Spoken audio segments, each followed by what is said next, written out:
Yeah, a couple of things. I mean, I'd say a couple of the biggest investments would be joining a mastermind, putting yourself in the position to be, uh, you know, communicating with other people that are at the same or above level than you.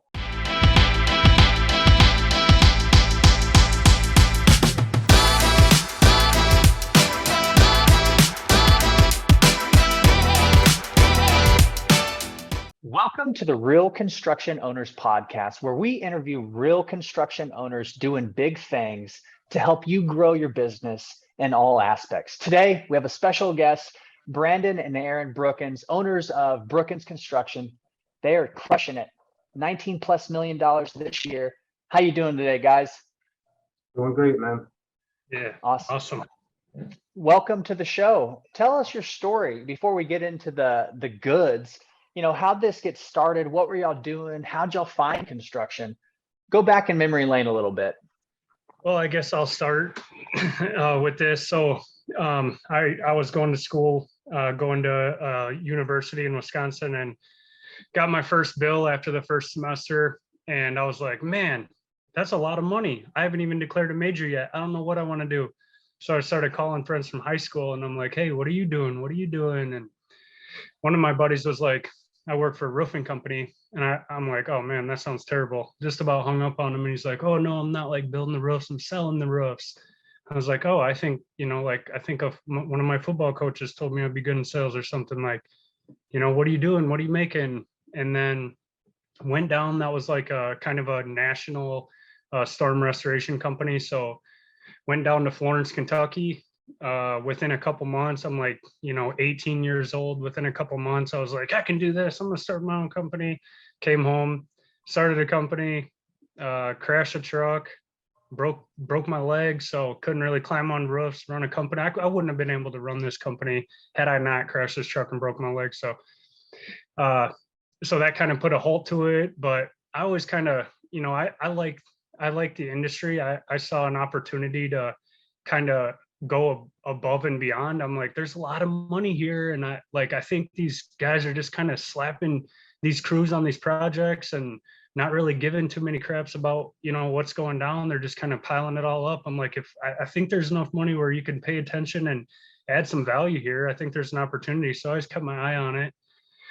And, a couple of years after that, so we're from Wisconsin. We live in Wisconsin, operate our business in Wisconsin. So found, a smaller company in Wisconsin and got back into the industry, kind of always having that idea that we were going to do this. I was going to start this business. And it's after I've been talking to him about it the whole time, right? I'm like, man, we can do this. So several years have gone by and I'm still having this same conversation with him, just a broken record at this point, So one day he's just like, man, like, I'm so tired of hearing about this stupid roofing business that you keep talking about. Just shut up about it. Like, I don't want to hear anything more about it. And it pissed me off.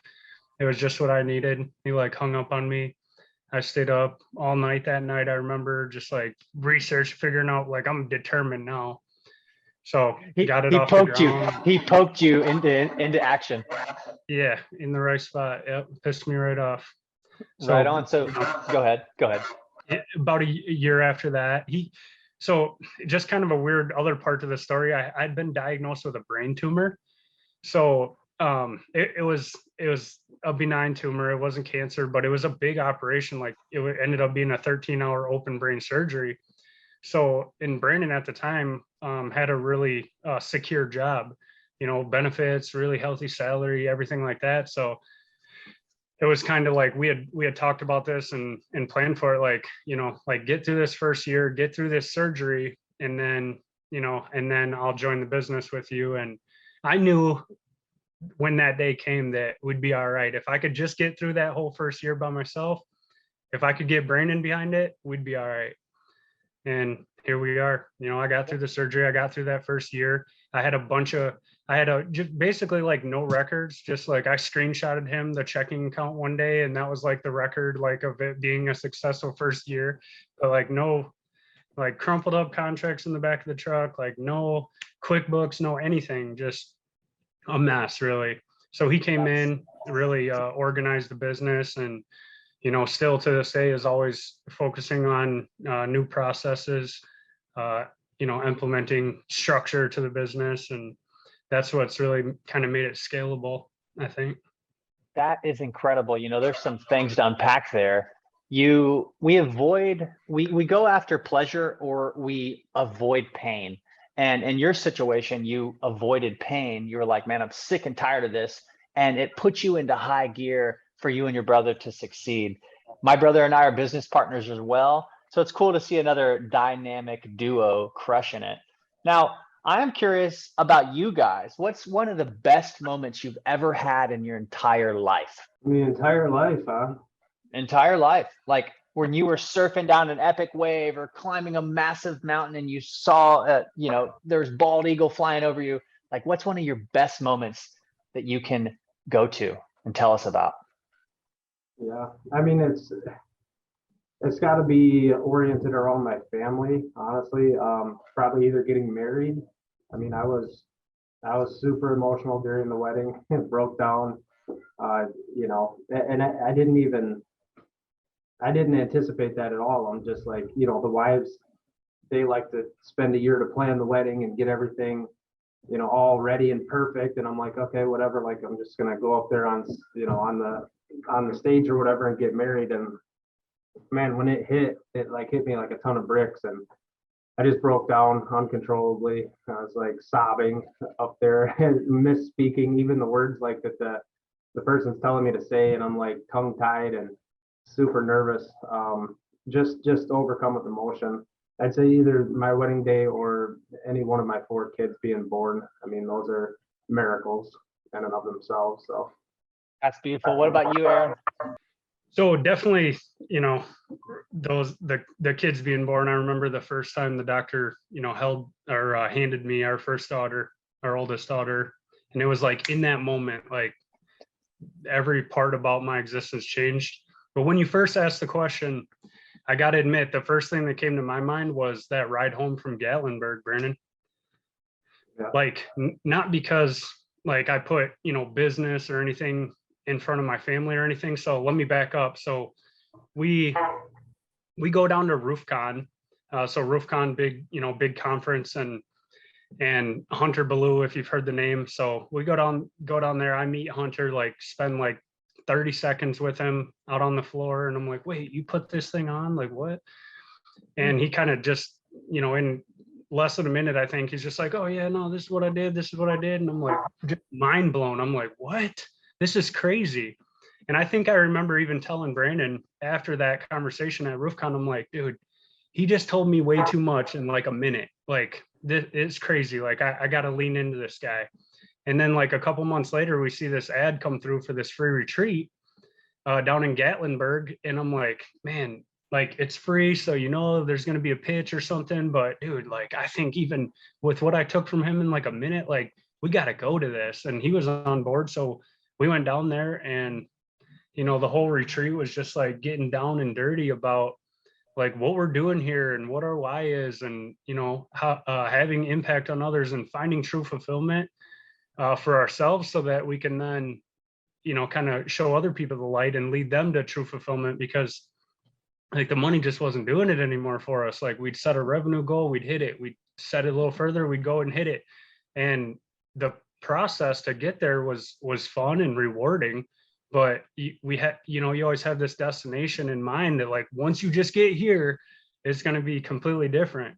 So I'll never forget that ride home. Brandon and I both went all in at that retreat and really opened up and learned a ton about ourselves, a ton about, areas that we needed to improve in. And so on that ride home, it was, I don't know, 15 hours or something. I don't think we turned the radio on once. We didn't listen to any audibles, nothing. It was just a back and forth conversation between my brother and I. And it was just a beautiful thing. Like we had never been that deep in conversation before in all of our lives. So just like knowing how that was going to transform me, not just in business, but at home, and better father, better husband, better friend. So that was like a really pivotal moment in my life, and definitely up there on one of the highs. Man, that's beautiful. So many construction business owners, they have it a little backwards. They know the priority should be God or spirit, wife, kids, and then business, but they focus on business, kids, wife, and then, their spirit. And it's awesome that you invest in yourself. And when you do that, that's when we develop ourself, that's when we can fill our cup more. Because like you said, when you hit those revenue goals, it's like we need to give back and impact more. So thanks for sharing that story. I'm curious, you guys look like you're cool dudes. You got a deer in the back. What are some fun things you guys like to do? Yeah, so I enjoy hunting. I like to ride machines. I just got my first Ranger earlier this year, so I've been thinking around that. I like to work on stuff. I've always been the kind of guy to take stuff apart, put it back together, see how it works.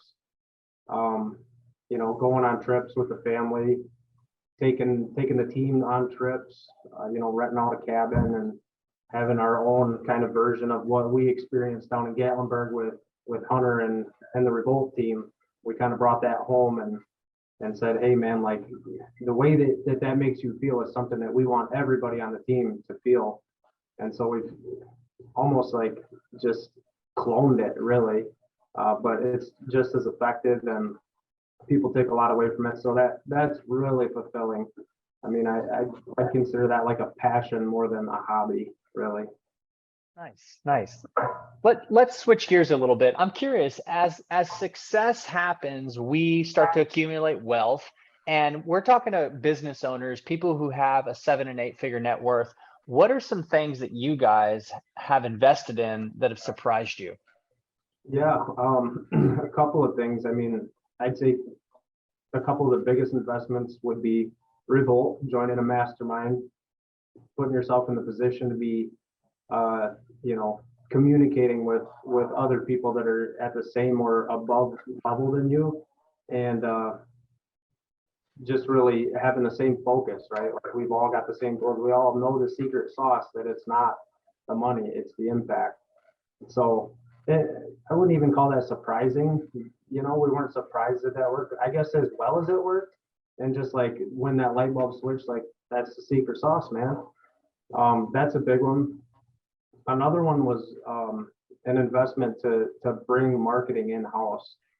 I've got a really good friend, pretty much, lifelong friend that had been doing media marketing and stuff like that as a career. She went to school for it, and just had a conversation with her one day about possibly coming to work with us and helping us build the marketing. And I mean, it's an absolute game changer. I mean, you can pay all these different companies that don't know anything about your business as much money as you want. There is no limit to the amount of money they can take from you and not get the results that we've seen with just having somebody that knows us, knows our business, knows the people, the processes, everything about it, and is able to really take that story and share it with the world. So that's been a huge, profitable investment from a business standpoint. I'm curious about that, bringing your marketing in-house. What are some strategies? Obviously, she's the marketing girl, but what are some strategies that she's doing for your business to generate new opportunities? What do you think, Aaron? So she's really heavy in social media marketing and Google. And I think a lot of people are doing the same thing that she's doing.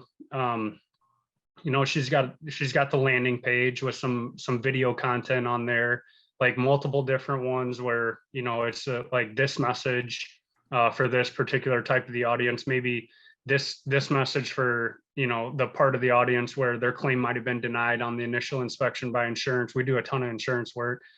So I think I have a lot of conversations with Megan about, just where the market might be at today, 1 month after the storm versus 11 months after the storm.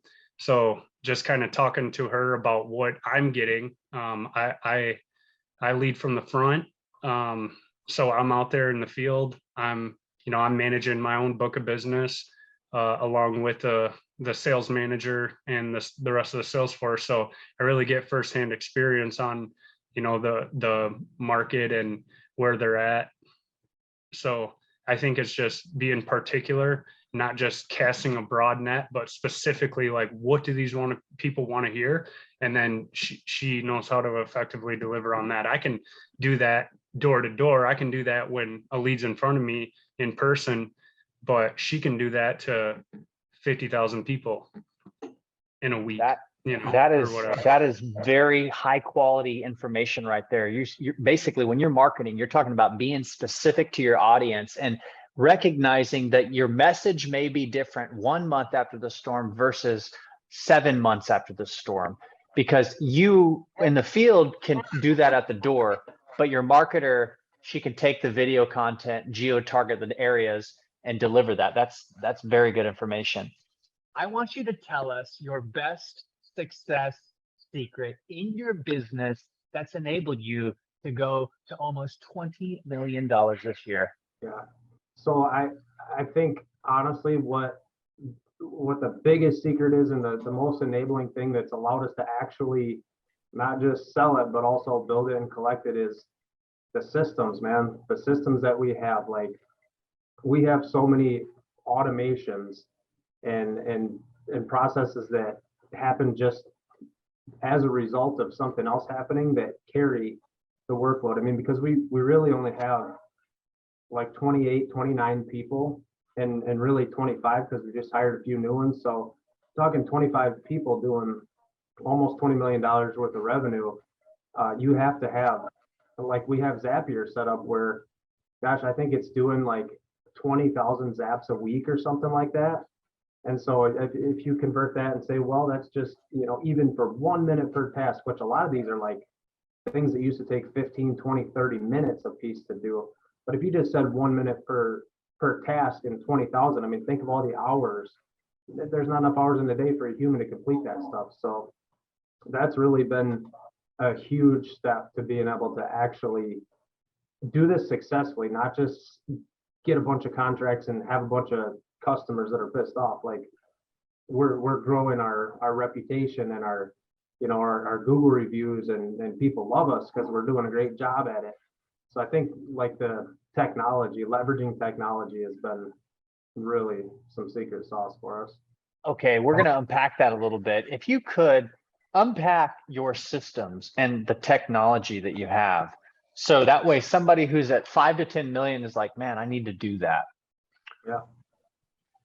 So, I think it's important that you understand that, the way that we do it, I think, is a little bit different than the way that most storm contractors do it. So most storm contractors, at least in our experience and in our market, is you have this project manager, right? That's the sales rep. He's the supplementing team. He's invoicing. He's managing the build. He's running to get materials. So you have this guy that's really good at one thing or another, but probably not very good at everything that he needs to be at. So, and we both worked for different contractors that we were that jack of all trade guy on, right? And we both knew that when this business started, it wasn't going to be that way, because in any other industry, it's not that way. You have sales reps, and then you have customer satisfaction. You have an office, right? You have an estimating department. You have, specific departments for each process. And so we do that where we have the sales rep that they'll meet the adjuster, right, and get the contract signed. But then once they get the ink, as long as everything is documented the way it should be, they're not really going to talk to that customer again unless they want to go back and get a referral or something like that. From there, it comes into the office. The office is building out the material orders, which are now automated, building out work orders, which are automated. They're building out all the scheduling and the calendars, right? And then everybody shows up on build day, and that's another set of guys, another team. We have a dedicated project manager that's been trained on how to install the shingles. They know what to look for. They're driving company vehicles around and making sure that these jobs are getting done the way that the sales rep promised that it would. And then from there, it comes back into the office and we bill it and collect it.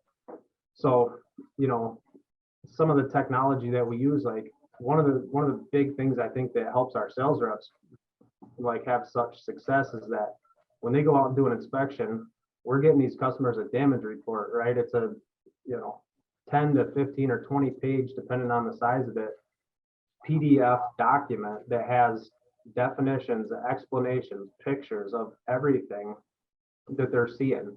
And whereas before, that would be something that the sales rep would start doing at 10 o'clock at night and finish at 2 or 3 in the morning. Now they literally change a status on our CRM, and it takes all those pictures, throws it into a template. It knows, what needs to be said. We're pulling in customer information, so it's very personalized, but the customer doesn't know that it's automated. But with the click of a button, now these guys are able to do 15 to 20. I think we did 30 one-day inspections between Aaron and I. That's a game changer. So talk about Zapier, because it's the idea of automating. And I want to know also about your damage report and your CRM. What CRM, does that create the damage report, or is that like Sumo Quote or something different? It's separate. So we kind of have like a whole suite of technology, but everything is at the moment centralized through Job Nimbus. Yep. And so we have Zapier that connects a whole bunch of different stuff. We use Company Cam has always been one of my favorites, just super simple, super effective. We use Hover for 90% of stuff and Eagle View for the other 10%.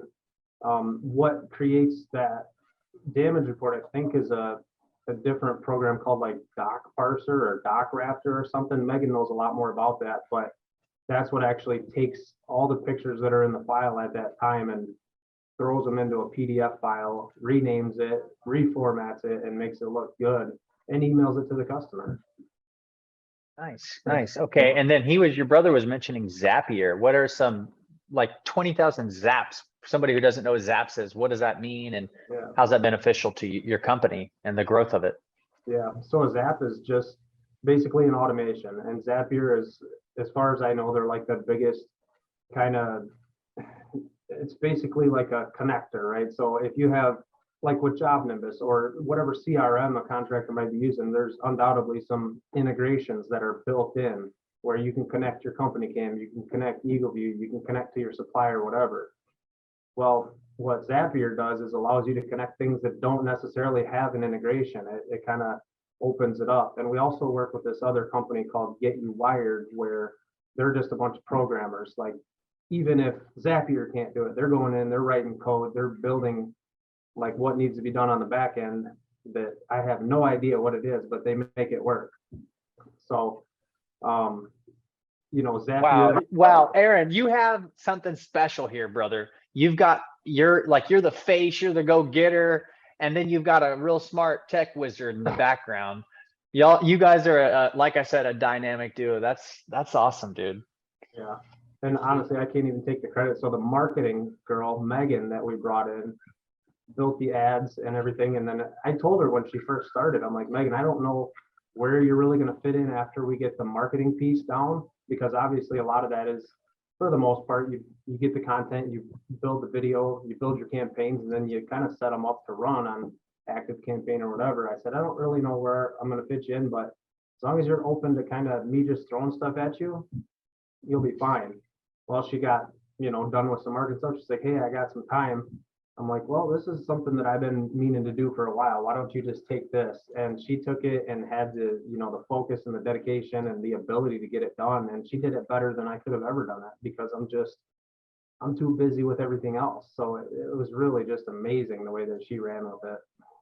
Growing a construction company to 5 to 10 to 10 to 15, 20 plus million requires putting the right people in place, having the right processes, and just being a master at delegation and getting stuff off your table. Let's talk about the people in your business. You mentioned you have marketing, you have production, you have accounting or operations. Can you paint a picture of how your company operates efficiently?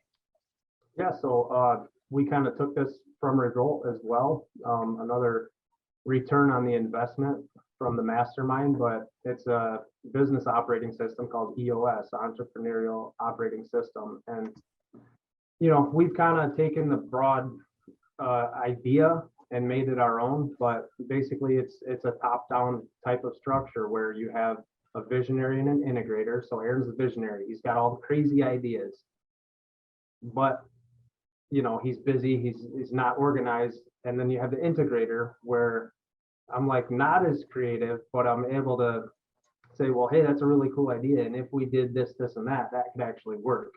Or no, dude, that's super crazy. Like, get rid of that. That's a terrible idea.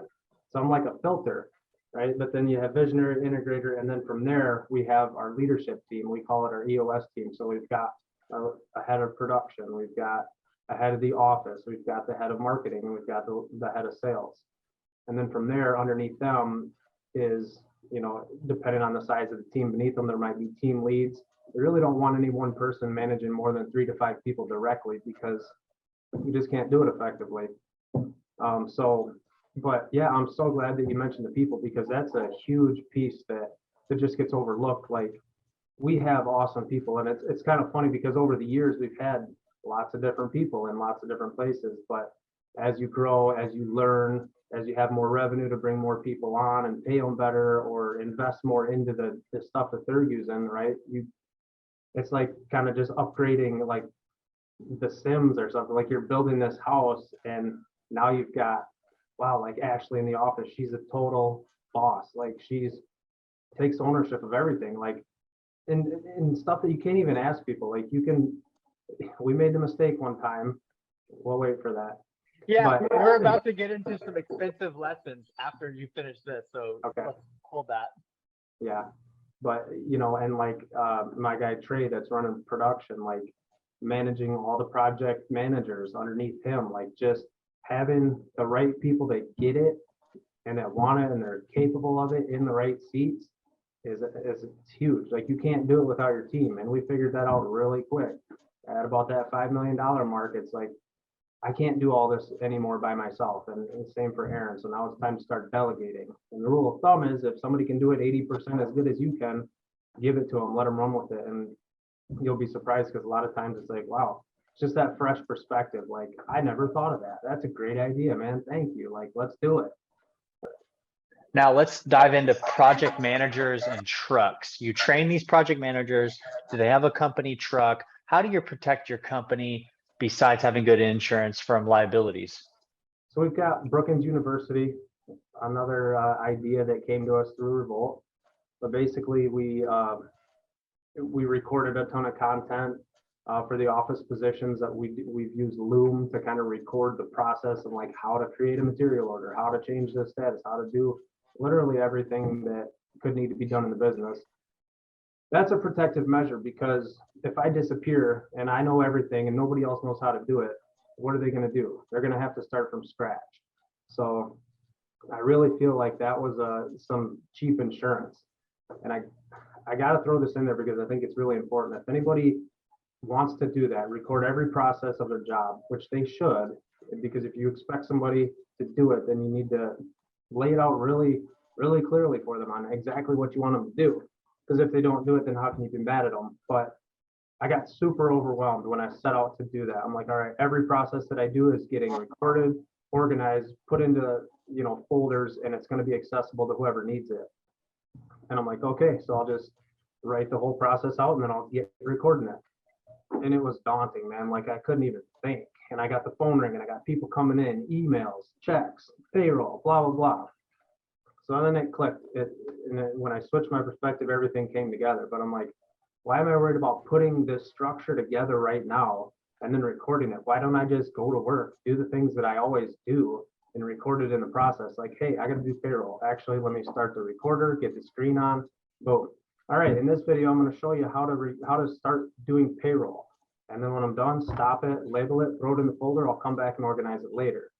So that was, I think if you're going to do it, that's the best way to do it, especially if you're a business owner and you're in the business, running things on your own. Like, don't worry about laying it all out right away. Just start recording everything that you do. You can organize it later.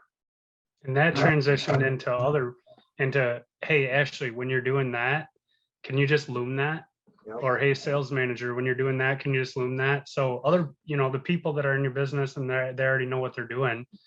It's like Brandon said, it's not as daunting as it might seem initially. you're already doing everything. You just need to start documenting it, because the new people that come in, we sometimes you'll spend several months just having them shadow you, or, working with them very closely for several weeks. But if, people are already doing it anyway, just loom it, throw it in the training. That is fire. Dropping bombs right there. We implemented that for our business as well. And it's helped us. It's helped me not have to be in Austin, Texas anymore. I live in Costa Rica, and I'm an owner of a large construction company. So thank you for sharing that. That's something that I forgot that owners need to know. So let's change it up a little bit. What's an expensive lesson that you guys have learned that was painful? Like, oh, it costs a lot of money, and you were just like, oh, why didn't we see those red flags? You got to hit them with the first one. Go ahead. Because it's funny looking back at it now, because it really wasn't a big deal. You want to tell it? Let us have it. All right. So it's like, I think it's the second year in business. So Brandon's first year. So this is 2016. And we just had, a bad situation. It really was a bad customer, because I think, if I remember right, like, they were white windows, because when you're first starting, like right now we're only doing roofing and gutters, but in that second year we would redo someone's kitchen if they asked us to. It didn't matter, any work, more revenue, great. So we're into this window project. We're replacing all the windows on the house, and the guy wants white windows and white extension jambs and white trim. He's just going for the white window look, interior. So we don't clarify this. We just order poplar, because that's what you do with white. Like you wouldn't do oak jams and trim and then paint it. Like, that'd be stupid. You would just do pop. Well, this guy was under the understanding that we were going to do solid oak, all solid oak wood painted white. So it was like, I think we lost like $8,000 on this window deal, and we were like totally and utterly dismay. We were like, our business is going under, man. We don't know if we're going to survive this thing. Like, we were just stressing so hard.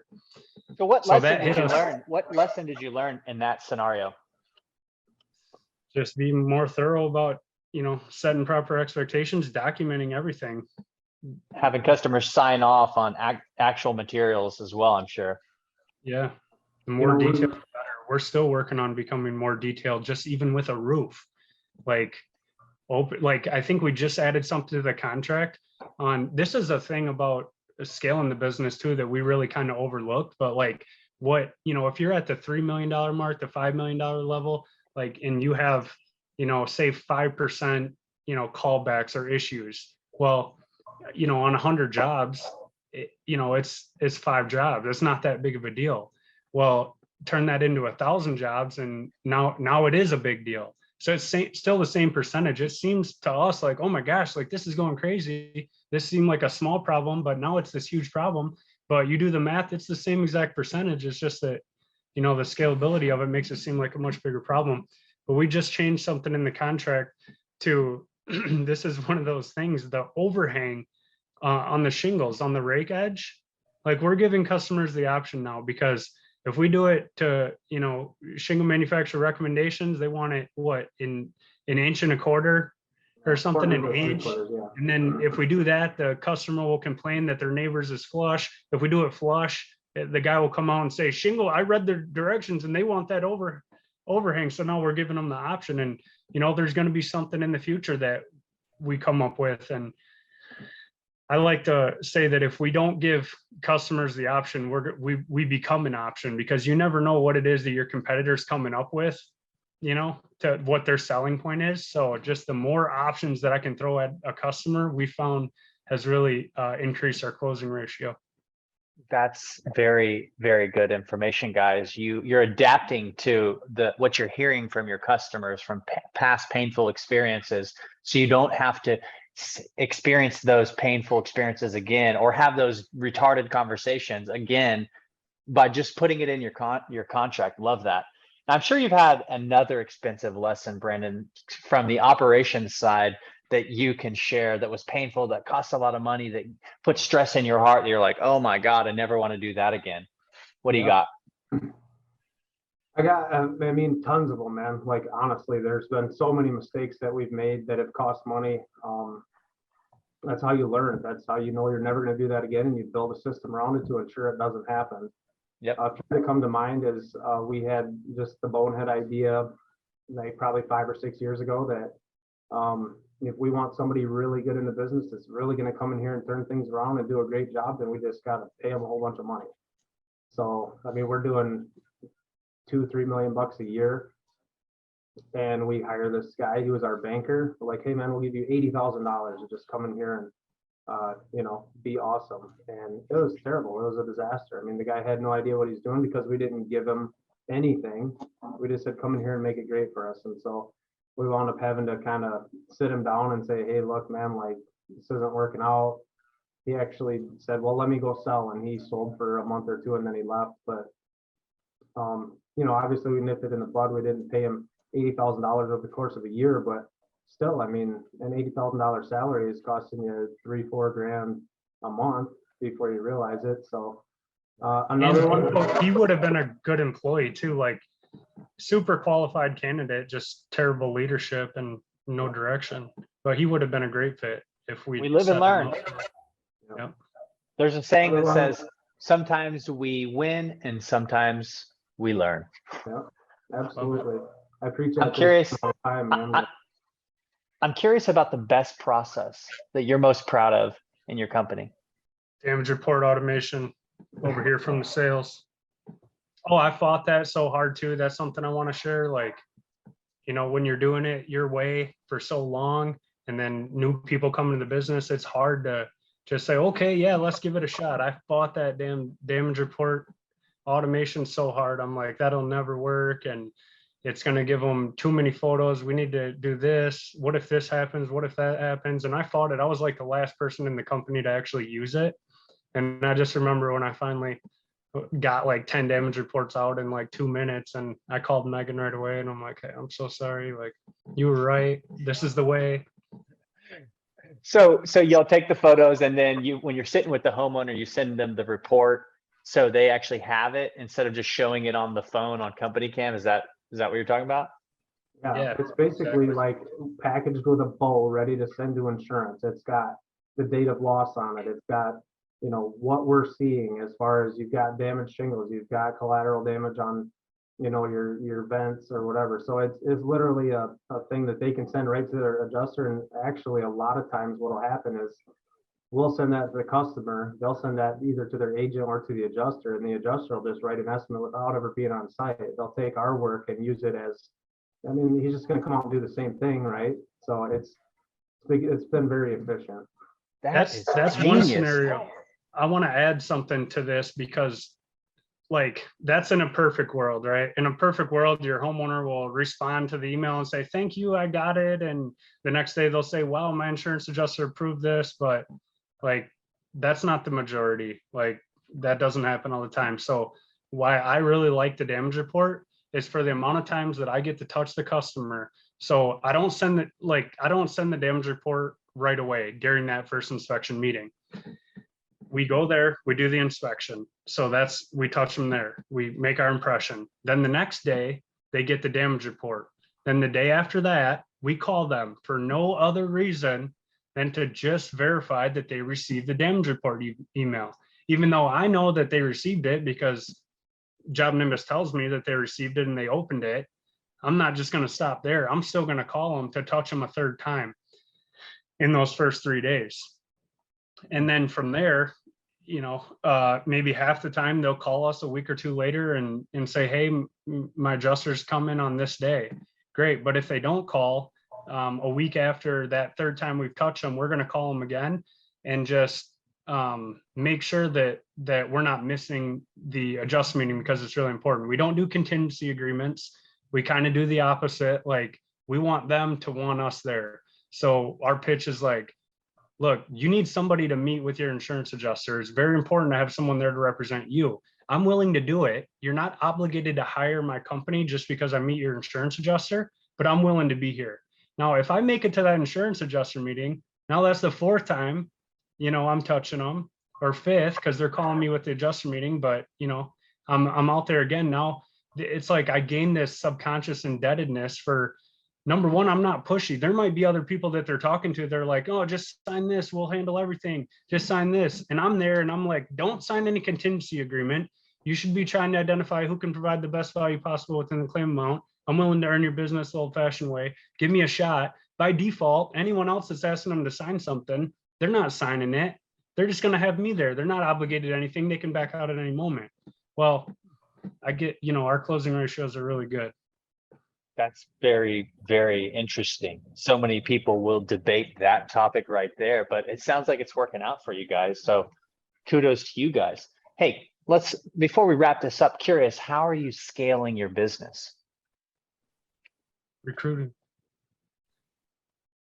Are you doing that through Facebook ads? You're doing that through Indeed? Do you have an agency you're hiring? Talk to us about that process. So Megan's doing that in-house.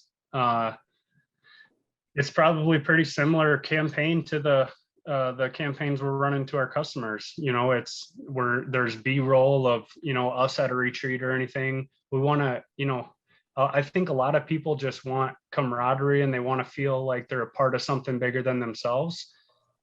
So we really want to put that out there. Like, this is a family and we're focused on becoming the best versions of ourselves. We make good money too. The compensation snuck in there. We try to hire W-2 employees with a heavy salary and a small commission that grows as their sales grow. But she's just running digital marketing campaigns. Yeah, Indeed, Facebook, Google.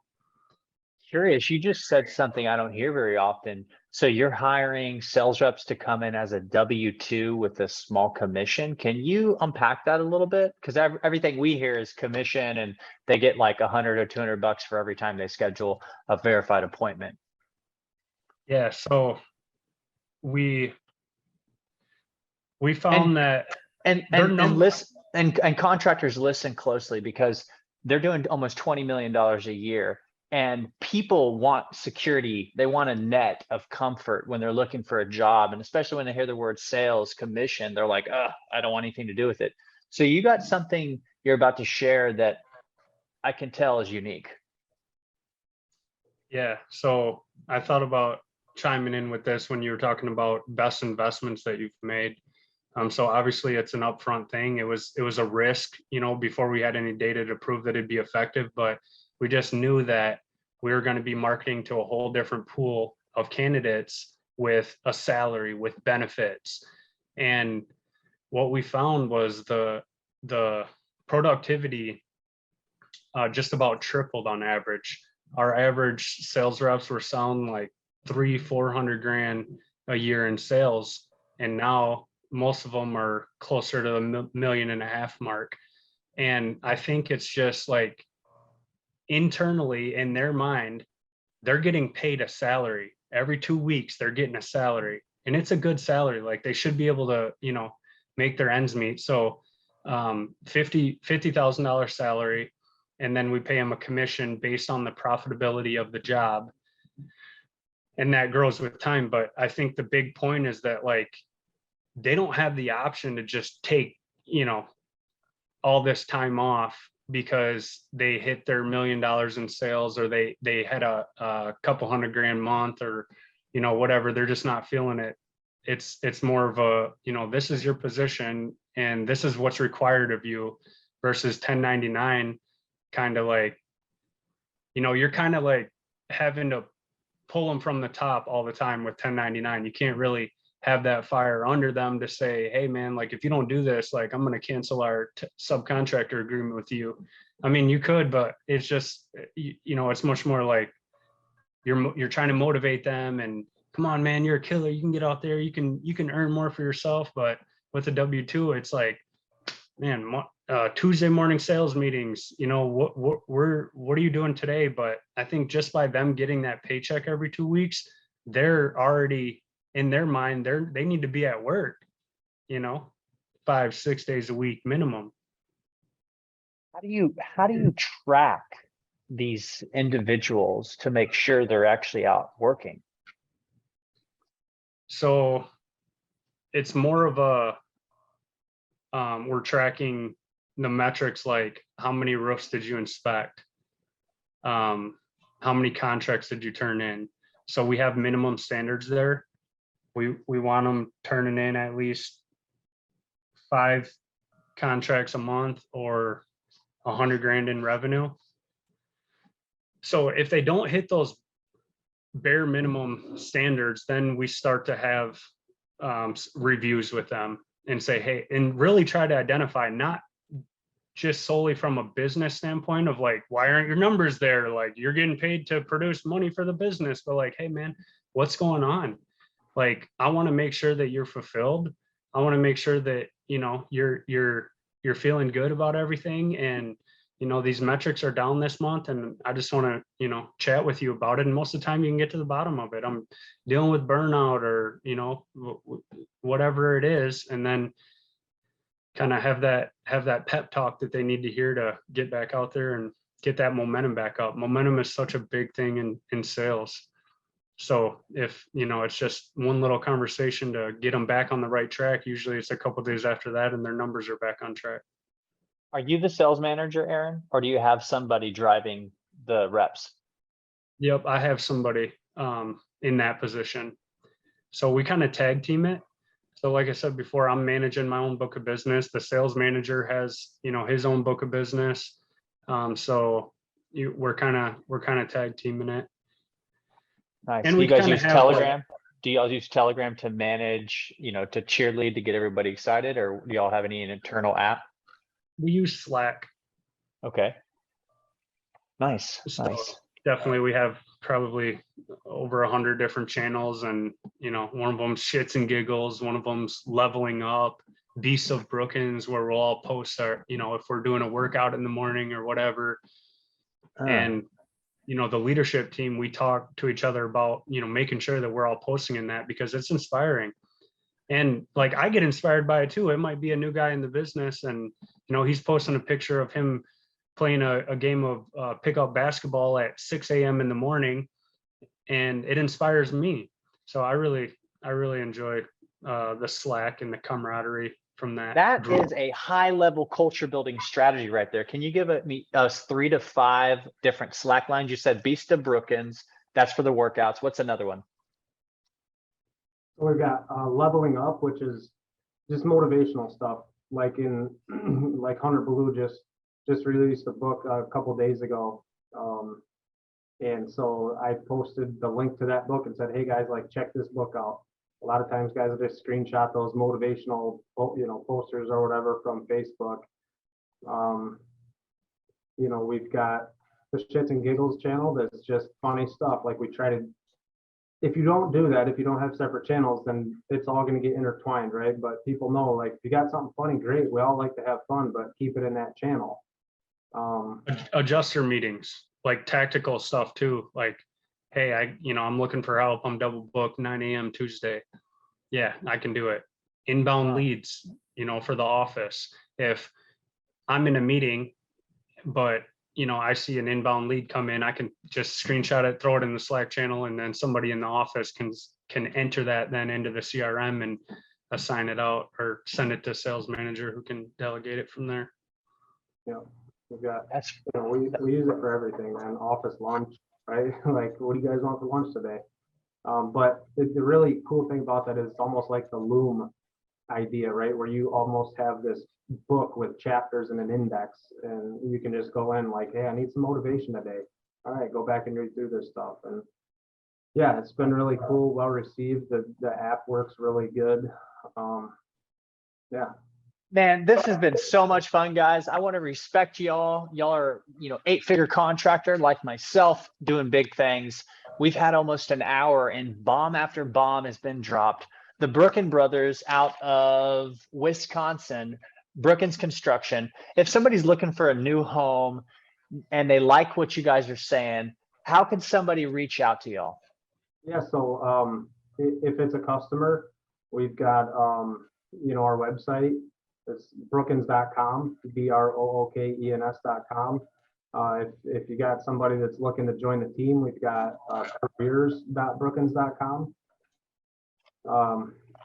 Google us, you know, we've got a Google listing, Facebook, like we're kind of all over the place. That's awesome. Y'all, this has been so much fun. Hope to have y'all in round 2 in the future because y'all drop bomb after bomb. Thanks so much, Brandon and Aaron.